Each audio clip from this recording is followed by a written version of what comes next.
Twice a year we have a Getting Involved fair, which involves all of the activities and ways people can connect and find a sense of belonging with the congregation. We have heard from you that with all of those activities over in Fellowship Hall after the worship services, it's a little overwhelming. So this year we will have the parade today, so you can see all the activities. And then the ones and the groups and the ones that have more to do with seeking the Spirit will be this Sunday. Next Sunday will be building community, and then the Sunday after that will be changing the world. So there will be plenty of room to move around in Fellowship Hall and see the different ways you can connect to the church. But for right now, I'm going to ask you to stand in body or spirit to sing in the Getting Involved processional with 126, Come Thou Fount of Every Blessing. For those of us who use 16-point font, it's Come Thou Fount of Every Blessing. Okay, stand up. Come on.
We meet on holy ground, brought into being as life encounters life, as personal histories merge into the communal story, as we take on the pride and pain of our companions, as separate selves become community.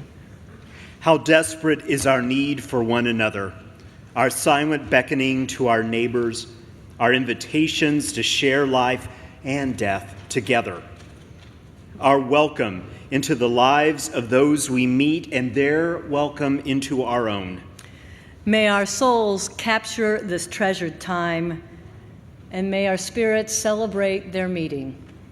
In this time and in this space, for we meet on holy ground.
Good morning. My name is Adrienne Summerlot, and I'm your Director of Religious Education. This morning, I'd like to invite Katie Summerlot forward to light our chalices. Katie is a member of our children's choir and excited that this is our first day of fall RE classes. We light these chalices, lamp of our heritage, for the light of truth, the warmth of community, the fire of commitment, and the spark, maybe, the spark of the sacred, which calls on each of us to care for our earth. Thank you, Katie. I'd like to invite the children forward to share a story with Reverend Emily Manvolate for our Time for All Ages.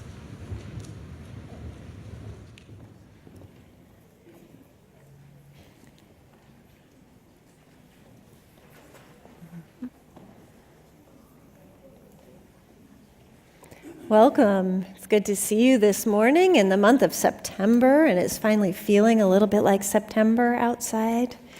We are exploring the theme of invitation this month.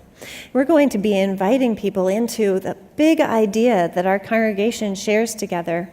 That big idea we call our vision statement. Maybe you've heard it before, maybe you've heard some of these words. Our vision as a congregation is that we gather together seeking the Spirit, building community, changing the world. So we're going to be inviting people into those three things all month, this month of September. And today we're inviting you into seeking the Spirit, which sounds great. We all like looking for things, but what is Spirit? You know what? If you go out, you children go out into the congregation and you ask some people, you say, what is Spirit? You're going to get a whole bunch of different answers. We don't all agree on what Spirit is here in our congregation. We have a lot of different ideas. Some people in our congregation might describe Spirit as being something beyond our everyday existence, maybe something sacred. Some people call that God. Some people in our congregation will talk about Spirit in a different way. It's something that's in the world, maybe something like the Spirit of life that's in our world, or Spirit of love, or the Spirit of mystery. So those are the kinds of Spirit that some people in our congregation identify with. And some people will start talking about Spirit being something that's inside each person. Your own Spirit, your own way of living, or the part of you that can be really fully yourself might be your Spirit. So there are a whole bunch of different ways that people talk about Spirit and people think about Spirit, but here we all are seeking the Spirit in our own ways and our own kinds of Spirit that we're seeking.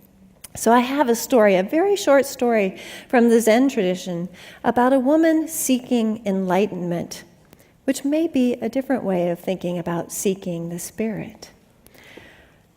Once there was a woman who discovered Buddhism, and the more she heard about it, the more excited she became about it. She was just so inspired by the ideas in Buddhism. She learned a little bit about it, and she thought, you know what?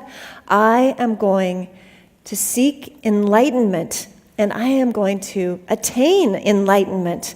And so she learned in Buddhism how you go about that, and she learned about meditating, and so she did some meditation, and she learned about reading some of the Buddhist writings, and so she read those, and she learned from some Buddhist teachers, and she did some reflecting, and she did those things, but she did not attain enlightenment.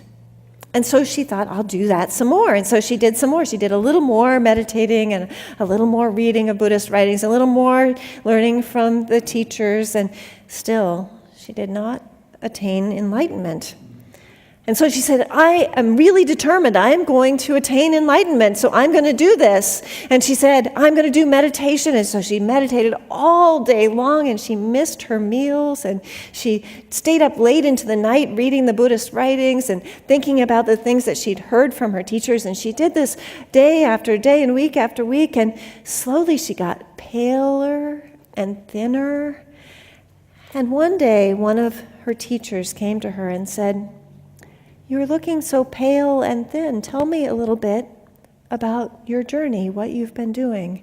And she started telling the master about all the things she'd been doing, all the meditating and the reading of Buddhist writings and the going to the teachers. And she was trying really hard because she was going to attain enlightenment.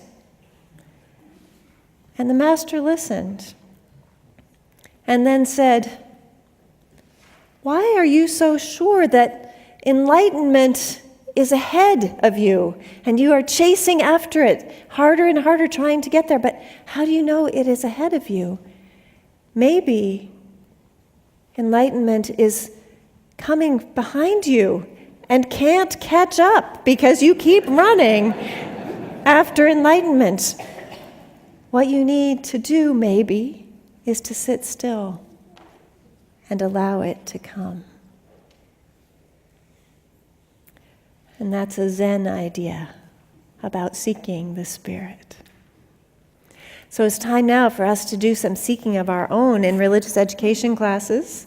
So if you have not yet been registered, please, parents, go with your children. If you don't know where your classroom is because it's our first week, there are religious education staff out in the hall to help you.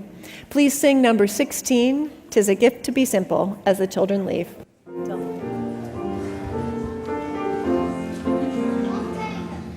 Tis a gift to be simple, tis a gift to be free, tis a gift to come down where we ought to be. And when we find ourselves in the place just right, to be in the valley of love and delight. When true simplicity is gained, to bow and to bend we shan't be ashamed.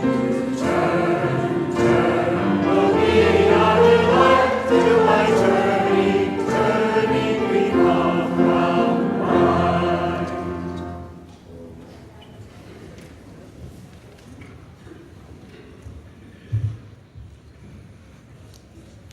In our congregation, we have a small group ministry, and it's called Chalice Circles. Today is the last day for sign up for Chalice Circles, and my understanding is right now we have a waiting list. It is a very popular part, and we will certainly work to accommodate everybody. Chalice Circles are small groups that meet regularly, and you'll hear about them in just a moment. They have trained facilitators. There are ways for people to connect in a deeper way in this congregation and also learn the art of deep listening. And Diane Port will tell you a little bit more about that. Diane?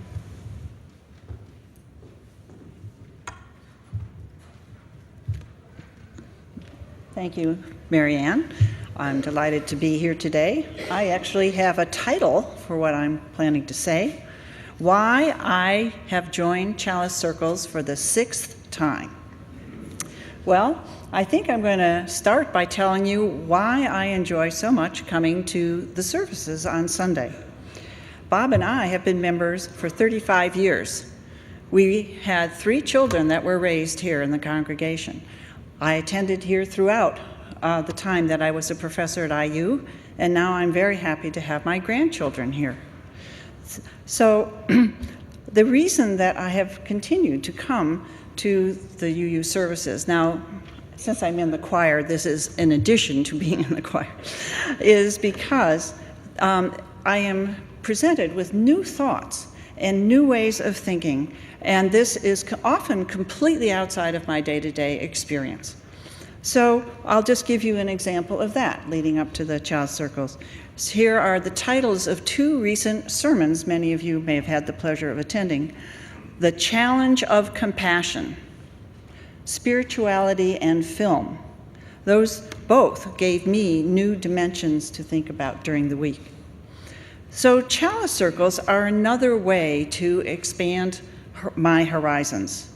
The Chalice Circle, with fewer than 10 people, gives everyone a chance to explore these kinds of new, interesting, and divergent topics.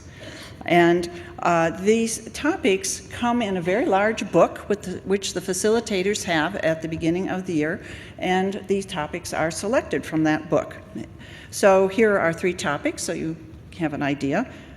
Being alone, Gandhi, and pure joy. When the topic is presented, people will talk about the topic individually when they're ready to do so, and the rest of us practice this concept of deep listening.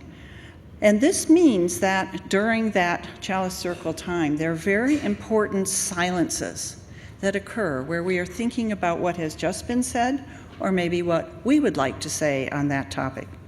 So to give you an idea of how important these silences are, I'm going to read 3 more topics, but I'm going to put a little silence after them so you can think, gee, I wonder what we would be talking about if that was the topic of the day. Our misbehaviors. Encouragement. Keeping hope alive.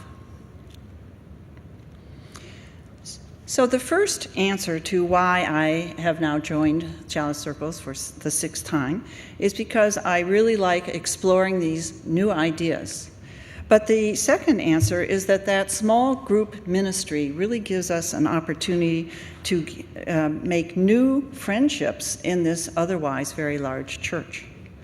So what I have done is typically sign up for a Chalice Circle that meets 2 times a month. And then over the year, there's an opportunity for us to share our lives, celebrations, sorrows, and challenges.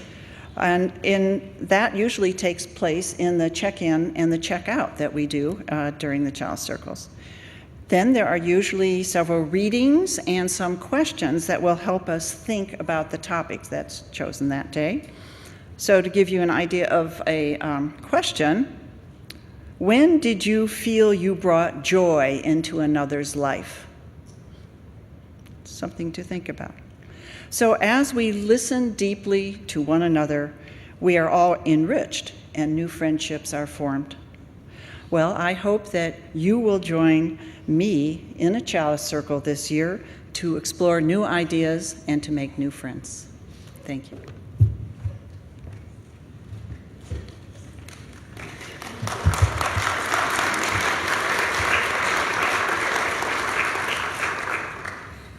Thank you, Diane, and I echo how important and essential the ministry of Chalice Circles are. If you have not yet put your name on the waiting list, it is worth it to be in line to be a part of a group when an opening comes forward.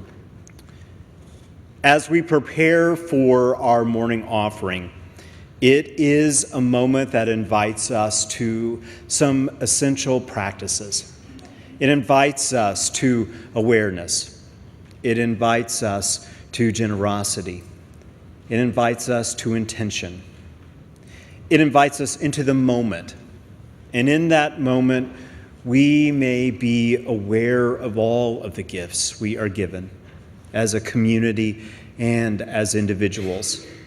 And from that awareness, a sense of enough, when we are given the gifts of life, having a sense of generosity for those gifts.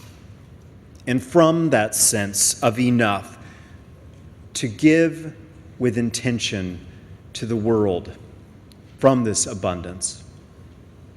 This morning, may we know that 25% of our non-pledge gifts from this offering and throughout this year will be given to Monroe County CASA to assist their volunteers in assisting child victims of physical and sexual abuse and neglect, not only to make it through the legal system with their personhood in the forefront, but also to continue the path of healing by finding a safe home as quickly as possible.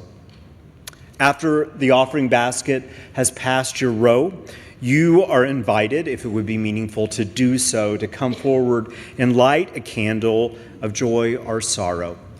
We especially invite our guests and visitors to feel welcome to take part in this meaningful ritual. And now, as we give and receive our gifts, may we be inspired by a spirit of love. So may it be.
A poetic invitation into centering. Do not try to save the world or do anything grandiose. Instead, create a clearing in the dense forest of your life and wait there patiently. until the song that is your life falls into your own cupped hands and you recognize and greet it.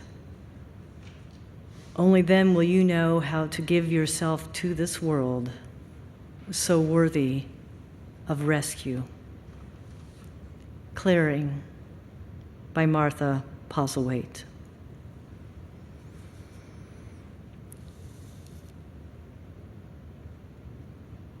As we begin a time of centering, I invite you to breathe in and simply focus on the sensations of respiration. Breathe.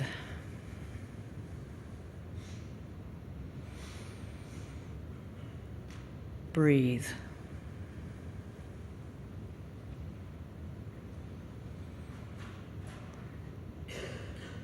Breathe.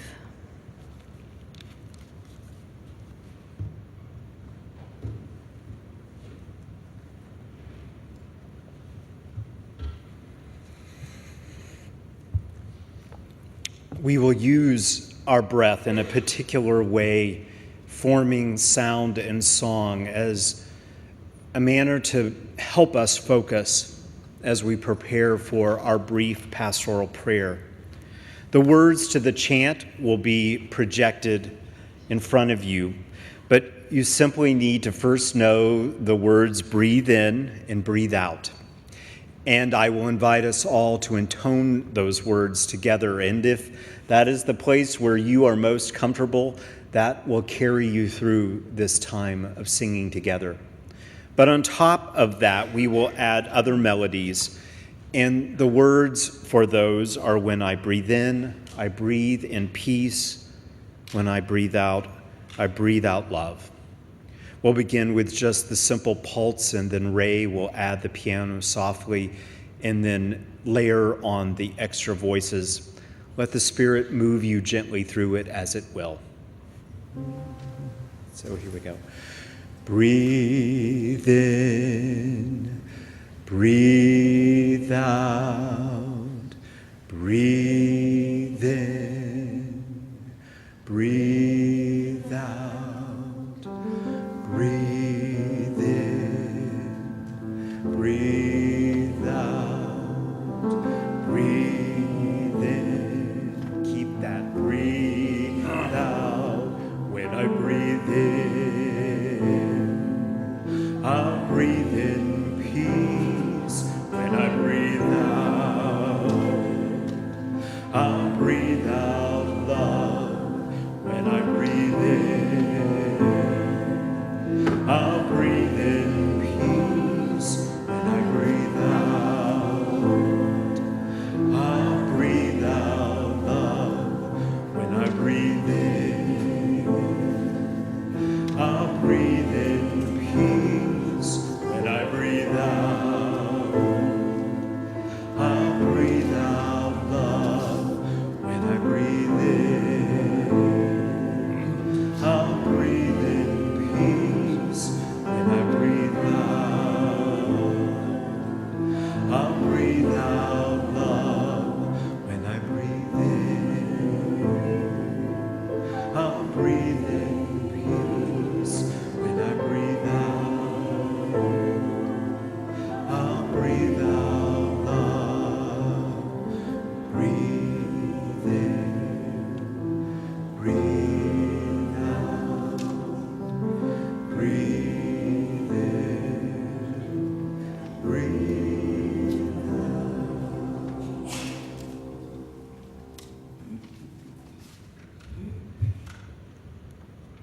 And as we move into this time of awareness we call prayer, may our breath continue to be our guide, breathing in and breathing out as is the nature of the Spirit of life. In this time of change, when we move into the high holy days of Rosh Hashanah and Yom Kippur, leading us into one way of understanding a new year, may we bring an awareness to this moment may we breathe in. And as we breathe in, we bring to mind the moments of joy and love and wonder that we have experienced in this week, that we are experiencing now. And as we breathe out, we release some of that joy and wonder into the world.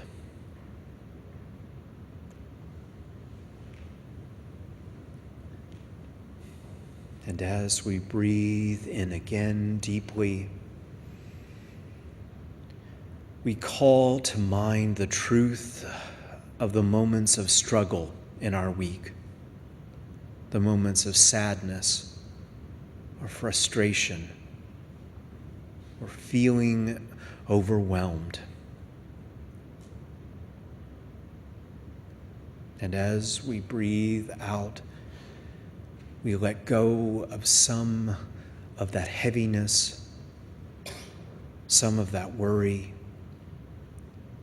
letting the universe hold it gently as well.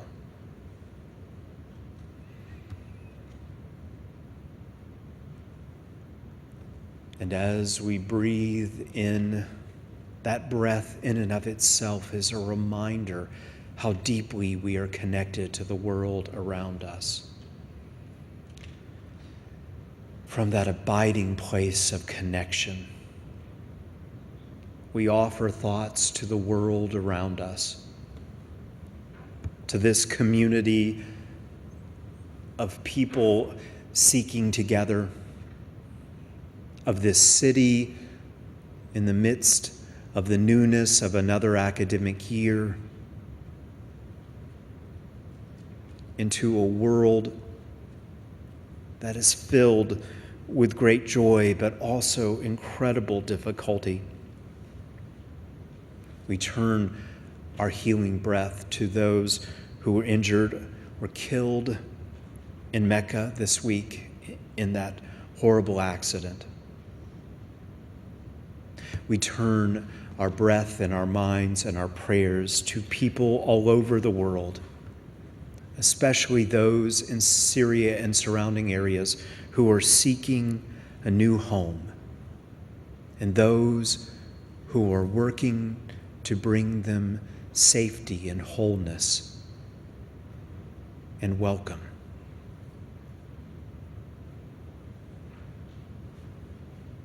We breathe in life and love.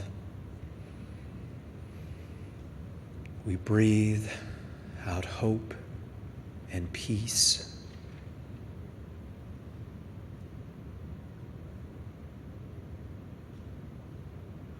May the Spirit of life hold us as we move through this moment and this day. We pray in the name of love and life.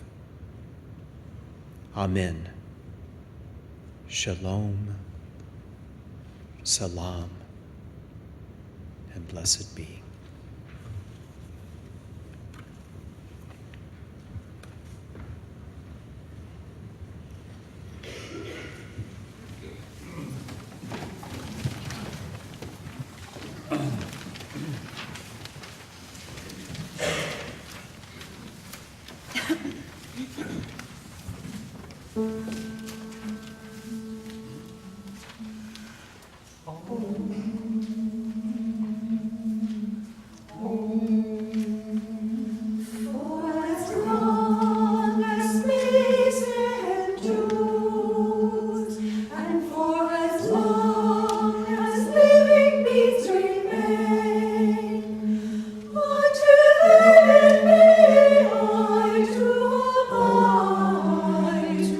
To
The text we just heard was from a guide to the Bodhisattva way of life, the collected teachings of the 7th century Buddhist monk Shantideva. It was adapted by Mary Getze from our congregation, a translation from the original Sanskrit and Tibetan by Vesna A. and B. Alan Wallace, and the composer, Lauren Bernowski. Thank you for this music.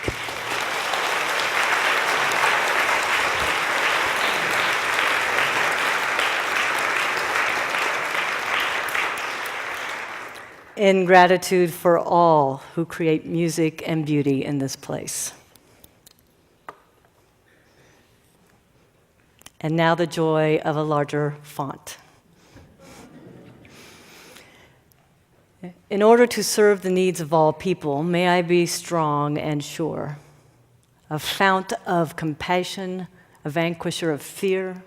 May I serve only to lead humankind to attain contentment and joy.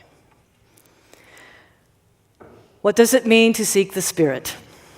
This prayer of Shantideva, which we just heard, provides keen insight. It's my understanding that this is the prayer the Dalai Lama says every morning. Imagine for a moment if every person in the world woke each morning and offered this prayer as their intention for the day.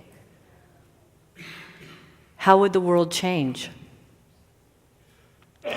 Since the theme of this month is invitation, I invite you for a week to offer this prayer each morning as an intention. It's on the back of the insert in your order of service. And for the overachievers among us, and I know you're out there, I invite you to memorize this poetical piece and recite it for a month daily. There's something about memorizing a piece that it becomes embodied in a cellular way, in a very different way when we recite it. If you've not done that with something like this, you might consider that invitation. I consider both of these exercises a means of seeking the Spirit. What does it mean to seek the Spirit? The word spirit comes from the Latin spiritus, a breathing, respiration, breath, wind, breath of God for some, inspiration, breath of life. It's related to spiare, to breathe, translated into the Greek pneuma and Hebrew ruach. Breathe. Breathe. Breathe. The most helpful definition of spirituality I've come across is from Bill O'Hanlon. Bill O'Hanlon. And I know I've shared this with many of you before. O'Hanlon plays on the word religion, which is derived from the Latin religare, meaning to reconnect. In defining spirituality as connection, O'Hanlon posits that we are connecting beyond our little isolated, it's all about me self, to something bigger, sometimes within or outside of ourselves, spirituality.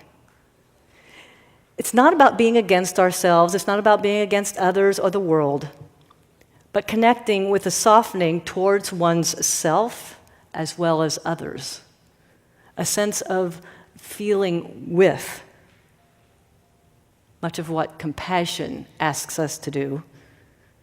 And all of this leads to unselfish service to others and the world when we are practicing those.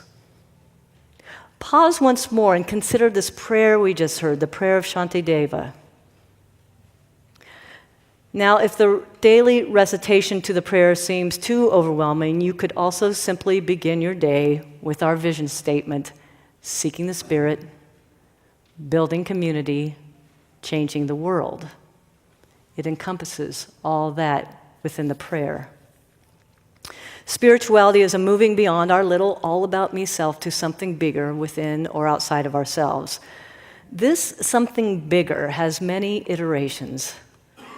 For some, as Reverend Late pointed out, it may be an ongoing search for the truth. For others, this something bigger may be community itself. For many, I know it is nature, being out in nature and connecting, or beauty. For some, it is connecting with something transcendent, a God, goddess, spirit. A spiritual connection expands us beyond our usual sense of identity. The late poet John O'Donohue said, "Your identity is not equivalent to your biography."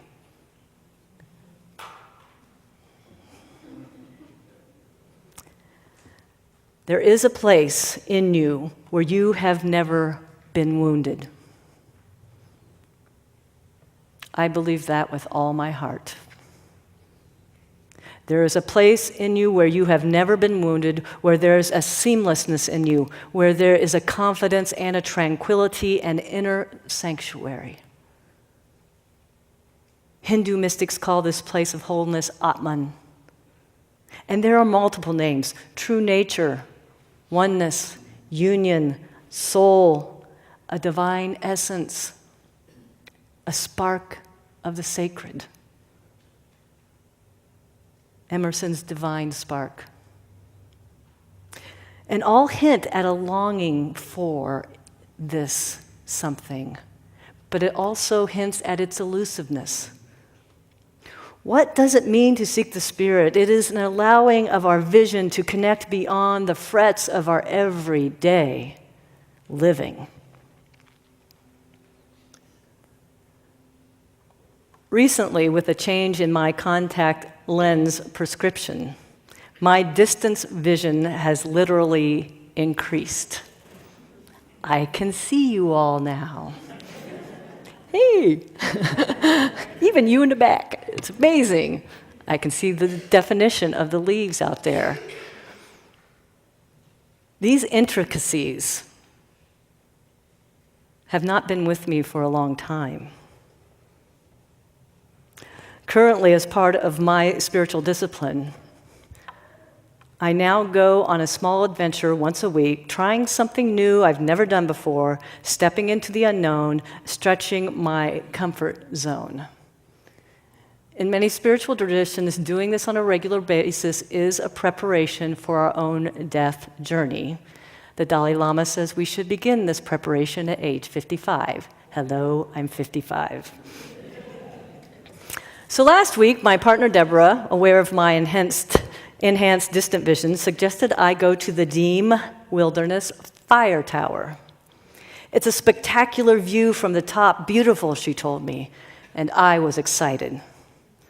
So on a very hot and humid afternoon, I traveled to the tower, driving down a long gravel road for the last leg of the trip.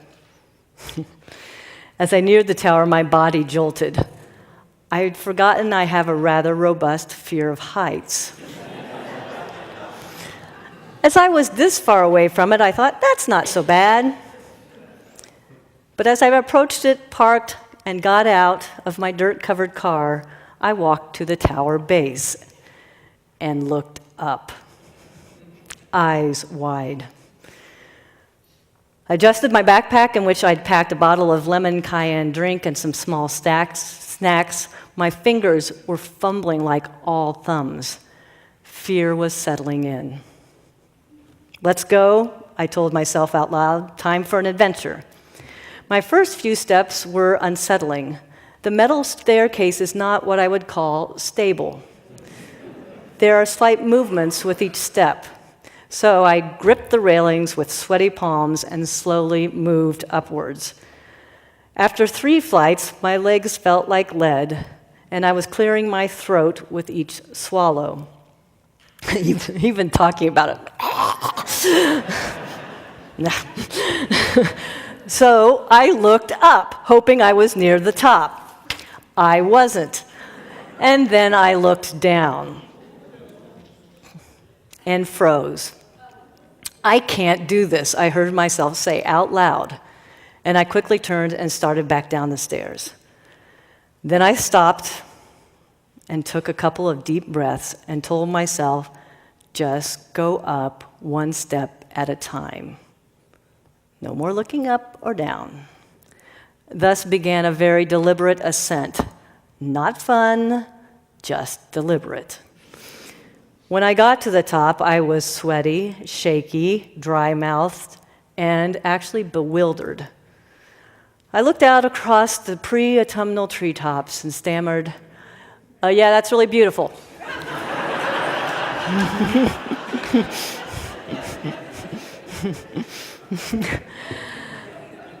I could not take it in, so I bolted to the stairs. After 2 steps down, I stopped myself again. Another deep breath, which allowed me to turn, go back, drop to my knees, and crawl to a corner of the walled-in tower top. How many of you been to the Deem Tower top? So you know that it's like a little sanctuary up there where you don't have to look down. I pulled off my backpack and clumsily consumed my snacks and drink. What was I doing up here? I wondered and wondered. I began reading all the graffiti on the wall about who had loved whom, or wanted to be loved by whom, or who had been betrayed by whom. Notably, the F-bomb was used abundantly. Then my eyes landed on a longer piece of scribbling. And I noticed they were words uttered by Macbeth after learning of his wife's death. Tomorrow, and tomorrow, and tomorrow creeps in this petty pace from day to day, to the last syllable of recorded time. And all our yesterdays have lighted fools the way to dusty death. Out, out, brief candle. Life's but a walking shadow, a poor player that struts and frets his hours upon the stage and then is heard no more. It is a tale told by an idiot, full of sound and fury, signifying nothing.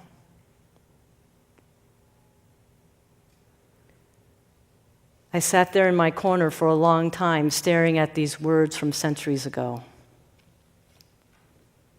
Then I wiped my sweaty palms on my dusty black shorts and stood up. But this time I took in the view of the forested treetops. Deborah was right. It was beautiful. Breathe. Spiritus. Breathe. Ruach. Later, after descending the stairs, I went for a long walk, taking in the flora and fauna of the area down to a very stunning millipede. In her book, Comfortable with Uncertainty, Cultivating Fearlessness and Compassion, Buddhist nun Pema Chodron states that the spiritual warrior, that person who seeks the spirit, accepts that we can never know what will happen to us next. We can never try to control the uncontrollable by looking for security and predictability, always hoping to be comfortable and safe. But the truth is that we can never avoid uncertainty. This not knowing is actually part of the adventure. It's also what makes us afraid. It's happening at the same time. Those who are training to be spiritual warriors, those who choose to seek the spirit, according to Chodron, are those who are willing to enter challenging situations in order to learn. Not so much a sense of accomplishment, but in order to learn. And these are folks who are willing to learn how to reduce their own personal reactivity and self-deception in order to awaken their hearts, the bodhicitta. In Buddhist teachings, the bodhicitta is this. It is our wounded heart, but it is the softening of the wounded heart.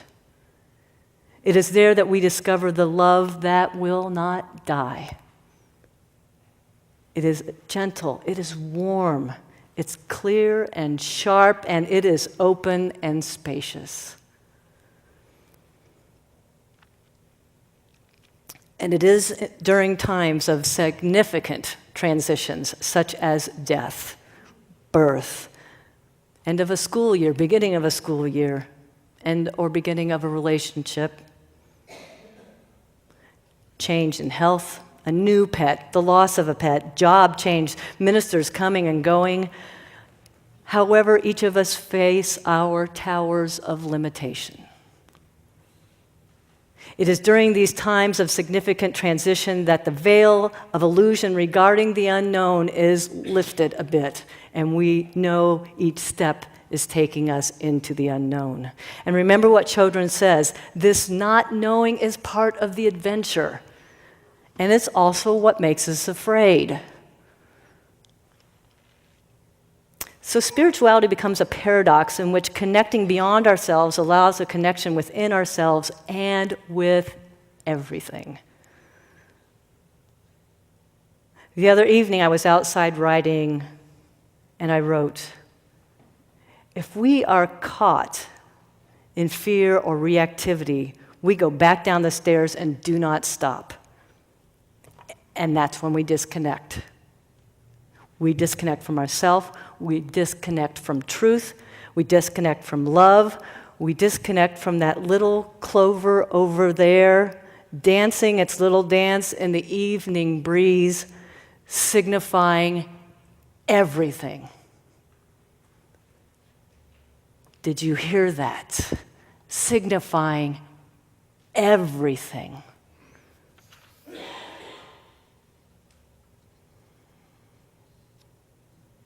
Prayer of Shantideva. For as long as space endures and for as long as living beings remain, until then may I too abide to dispel the misery of the world. May I be warmth for those who are cold and rain for those oppressed by drought. May I be a home for the homeless and a lamp for those in the dark.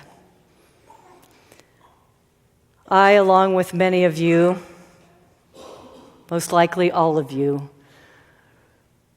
remain gravely concerned about the global refugee crisis we are encountering.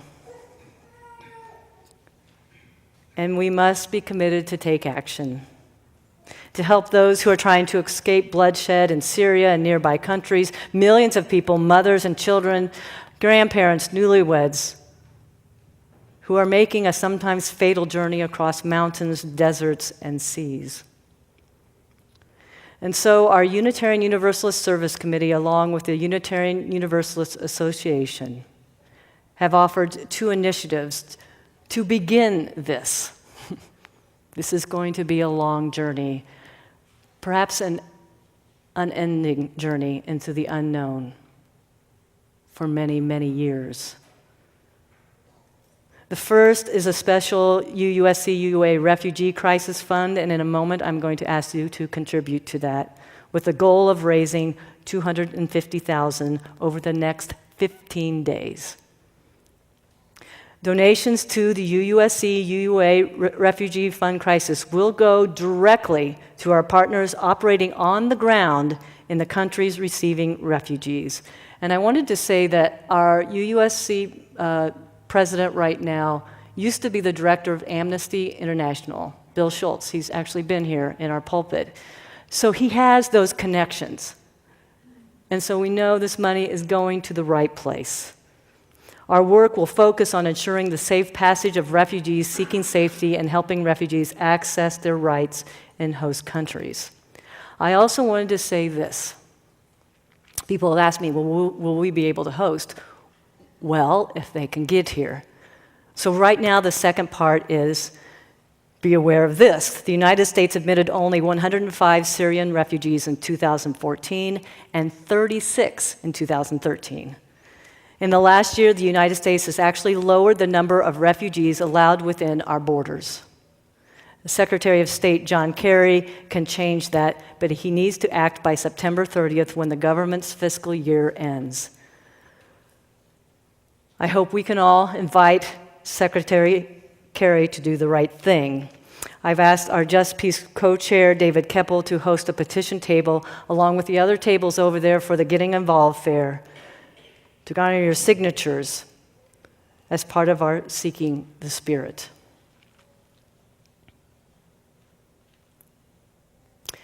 At this time, I invite you to consider a donation for this cause. We will be bringing I'll ask you to bring it to the left. We'll come down the left side of the aisles and pass the baskets around. Thank you.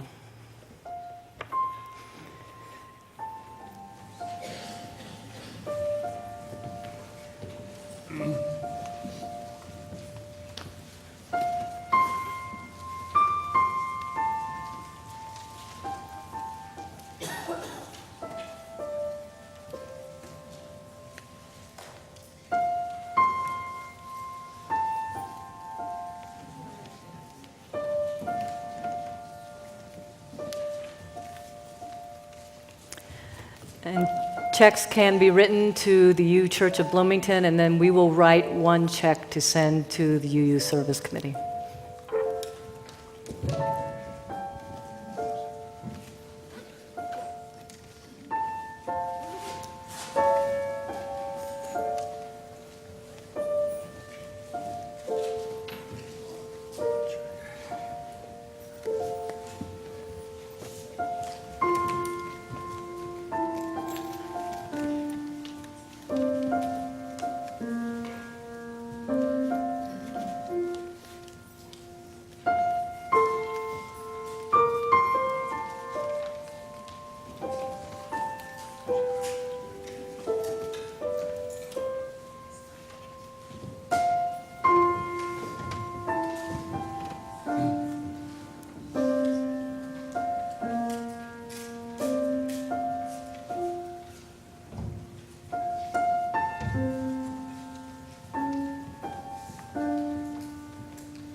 In order to serve the needs of all people,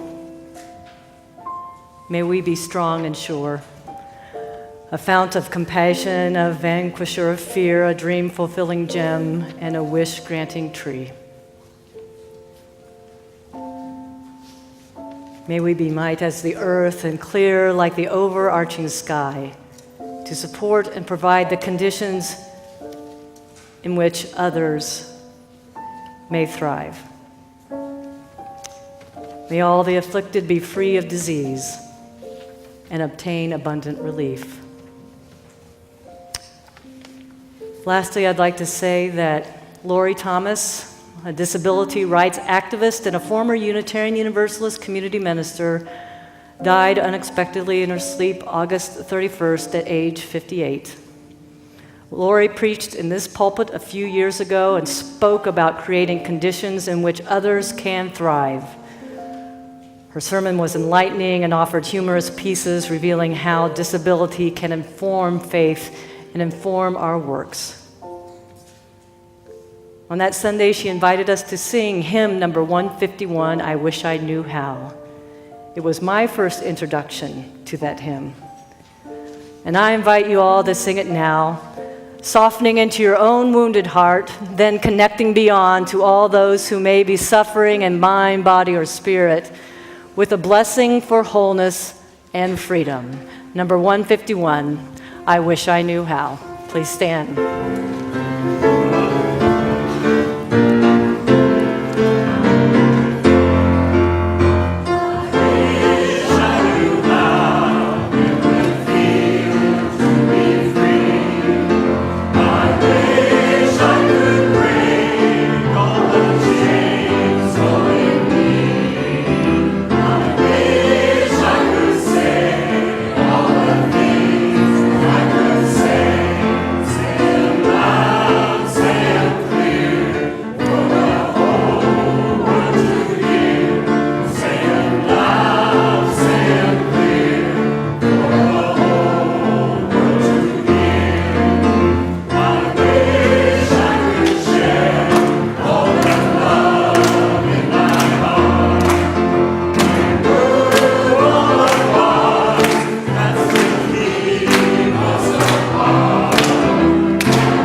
And now, as we go forth from this place, in this moment, with this breath, may the Spirit fill us with a deep, abiding sense of courage, commitment, joy, and love.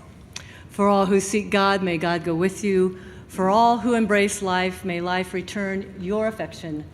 And for all who seek a right path, one step at a time.